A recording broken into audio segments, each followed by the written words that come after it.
Hello friends, Namaskar, good morning. In the last lecture, we have started the story The Cop and the Anthem, and we come up to this line. The island seemed very far away. A policeman who stood before a drugstore two doors away laughed and walked down the streets. Now, let us see again what's happened in the second paragraph or third paragraph. Okay. Uh, we come up to this word limbo must be devised. Okay. Limbo stands for jail or prison. Must be devised. Now, devise means set up or to plan. That means he want to make a plan to go to jail. Now, from here we start. At the corner of 6th Avenue, avenue means street. Avenue means street. At a corner of 6th Avenue, electric lights had cunningly displayed wares. Wares means different kinds of objects or articles. Displayed articles behind plate glass made a shop window attractive. Soapy took a stone and dashed it through the glass. People came running around the corner, a policeman in the lead. Soapy stood still with his hands in his pockets and smiled at the sight of a brass button. Where is the man that done that? Inquired the officer agitatedly. Agitatedly means in a troubled or nervous manner. Agitatedly. Don't you think that I might have had something to do with it? Said Soapy with a friendly voice as one greets good fortune. The policeman refused to accept Soapy even as a clue. Men who smash windows do not remain to chat with the police.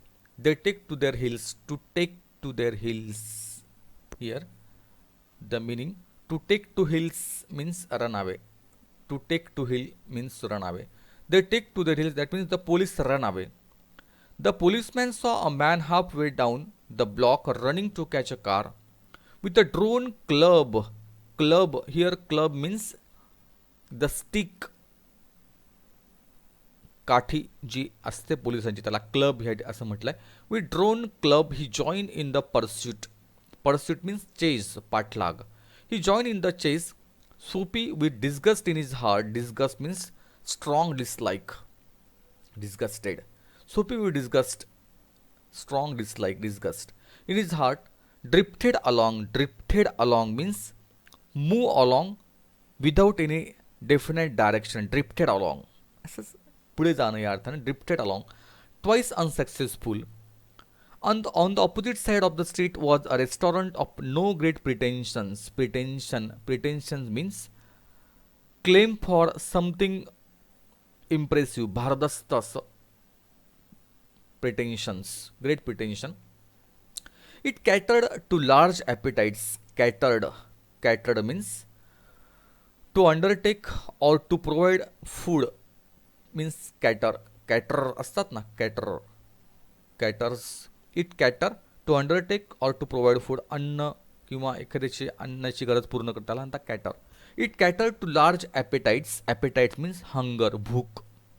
It catered to large appetites and modest purses, modest prices, modest purses in less amount, in less price.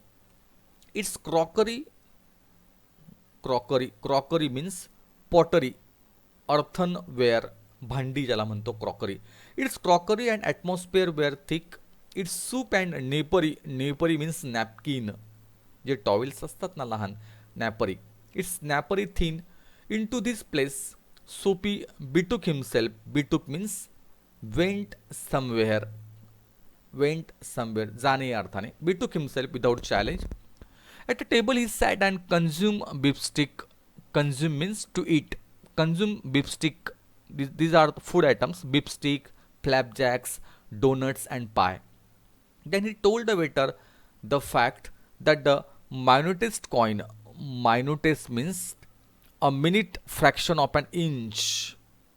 Minutest कमीत कमी यार, minutest coin, and himself were a total stranger. That means here there is no money. monetized coin. Now get busy and call a cop, said Soapy, and don't keep a gentleman waiting. No cop for you, said the waiter, with a voice like buttercakes and eye like the cherry in the Manhattan cocktail. Hey, con. Con. Con means liar or cheater. Labad phasonara means con. A con. Neatly upon his left ear on the colossus pavement. Colossus. Colossus means very hard. Colossus pavement. Colossus pavement. Two waiters pitch Soapy. He arose joint by joint as a carpenter's rule opens and dusted his cloth, arrests him now but an elusive dream. Elusive means difficult to find, catch, or achieve. The island seemed very far away. A policeman who stood before a drugstore two doors away laughed and walked down the streets. Okay, now we see again from this part what is given here. Now, here now Soapy entered. He come up to the 6th Avenue here, 6th Avenue corner. The wares were displayed behind the glass. In his madness, Soapy took a stone and threw on the glass. The glass window totally broken with a loud noise. People came running and watching. Policeman asked Soapy, "Where's the man that done that?" Policeman refused to accept Soapy even as a clue. First attempt of arrest was unsuccessful now. Now Soapy entered in the next restaurant where common people can eat plenty with less amount here, modest purses. Easily Soapy entered and sat at a table. He eat here beef stick, flapjacks, donuts and pie.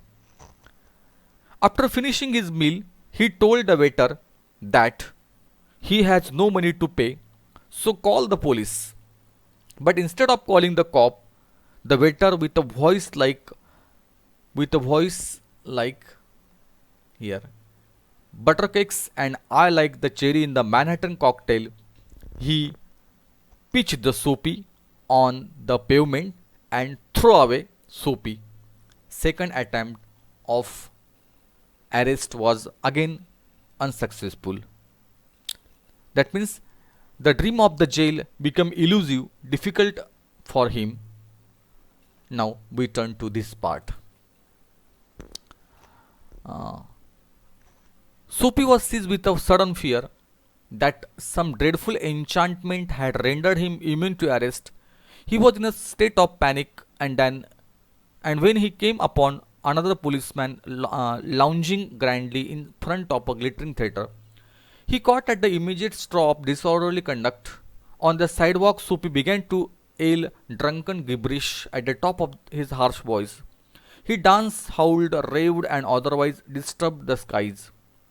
The policeman merely twirled his club, turned his back to Soapy, and remarked to a citizen, "It is one of them ale lads celebrating the goose egg that they give to the Hartford College. Noisy, but no harm. We have instructions to let them be." Disconsolate, Soapy stopped his unavailing racket. Would never a policeman lay hands on him? In his fancy, the island seemed an unattainable Arcadia. He buttoned his thin coat against the chilling wind. In a cigar store, he saw a well-dressed man lighting a cigar at the swinging light. He had set his silk umbrella by the door on entering. Soapy stepped inside, grabbed the umbrella, and sauntered off with it slowly. The man at the cigar light followed hastily. "My umbrella," he said sternly. "Oh, is it?" sneered Soapy, adding insult to a petty larceny. "Well, why don't you call a policeman? I took it, your umbrella. Why don't you call a cop? There stands one on the corner." The umbrella owner slowed his steps. Soapy did likewise, with a premonition that luck would again run against him. The policeman eyed at the two curiously. "Of course," said the umbrella man,